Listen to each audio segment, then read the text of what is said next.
Hello, welcome back to Waylander's Wandering, where it's time for the Sunday preview again. And today, on the 23rd of October 2022, we are giving a warm welcome to the Leagues of Votan. So for Warhammer 40,000, we see the Codex Leagues of Votan available for pre-order in both the Standard and Deluxe editions. If you want these, I would advise going very quickly on the Deluxe edition. They tend to sell out very fast. We also see the Combat Patrol for Leagues of Votan, containing a lot of very nice miniatures from Hearthguard to Einhir and Utar the Destined, who appears to have, well, I'd say he's in need of a bit of E45 on that head there. That looks very painful. Get a bit of cream on that, mate. I'm sure it will heal up in no time. We have Grimnir with a pair of robots there, which is the Leagues of Votan Psyker, giving access directly to Votan himself. An Einhir Champion with some big old gloves on and some lovely armour, and I do like that colour. That is such a beautiful aqua green.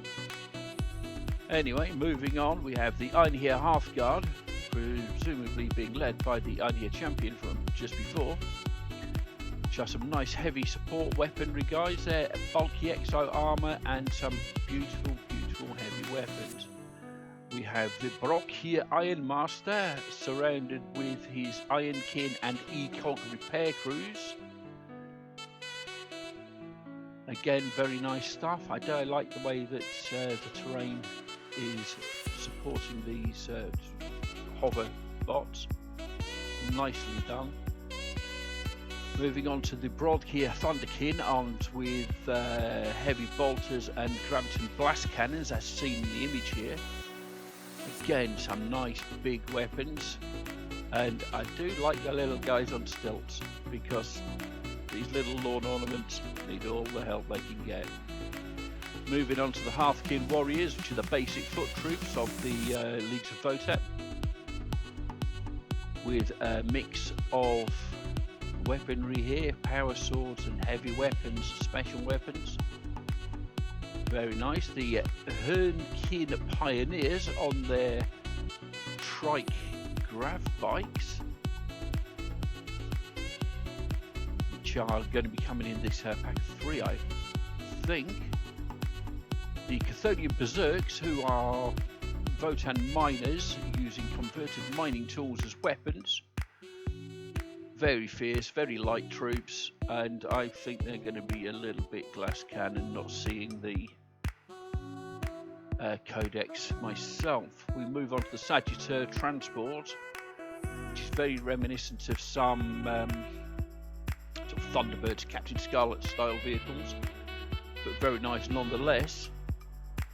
Capable of, and if you get 2, they can carry a full 10-man Hearthkin squad, dropping them wherever needed on the battlefield. Talking about battlefields, let's move on to the Hecaton Land Fortress, which is bristling with guns and again very reminiscent of Super Marionation type vehicles, particularly Captain Scarlet from this one. I like this very much.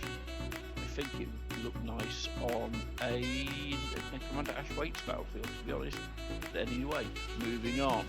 Move to the Leagues of Votan dice set, which are a translucent orange with the Votan face on the 6 side, which is a package of 16 dice, no doubt for the usual price. We have the data cards for the League of Votan, again very useful for Votan players, not so useful for anybody else, but hey, each to their own. For the Heresy, we see the Demos Pattern Predator support tank coming out, which is a nice addition.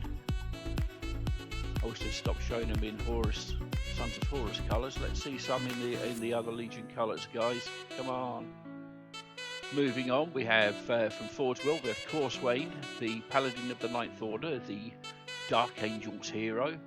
Very knightly aspect, very reminiscent of Medieval Knight in his armour aspect there. Nicely painted, beautiful model, and let's hope it serves the usual quality.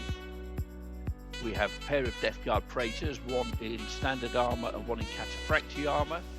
The standard armour guy has a Reaper Scythe, and the Cataphractic guy appears to have a weapon there with the iconography of their former name with the Dusk Raiders on it. Moving on to Death Guard. I talk about the Death Guard. We've got Death Guard Mach 6 upgrade, so it's in shoulder pads and helmets.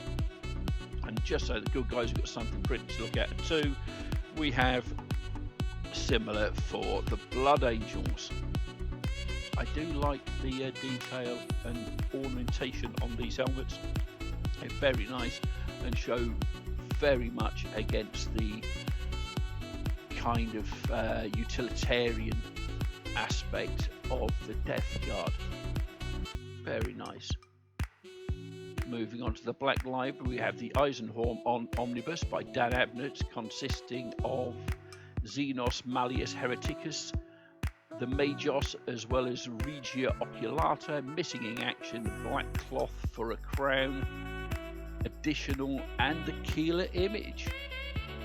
We have the Successor Anthology as well, coming out in paperback, featuring stories from Graham McNeil, Guy Haley, Aaron Dembski-Bowden, and many more, of 12 lesser known successor chapters,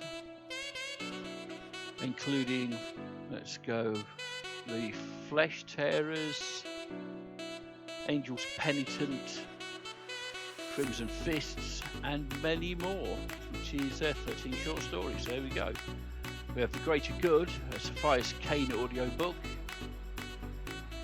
the Horus Heresy Collection number 8 in French, Dark Imperium, also in French, Dark Imperium Plague War, the French revised edition, then the Dark Imperium Omnibus, again in French, all ready for pre-order next week.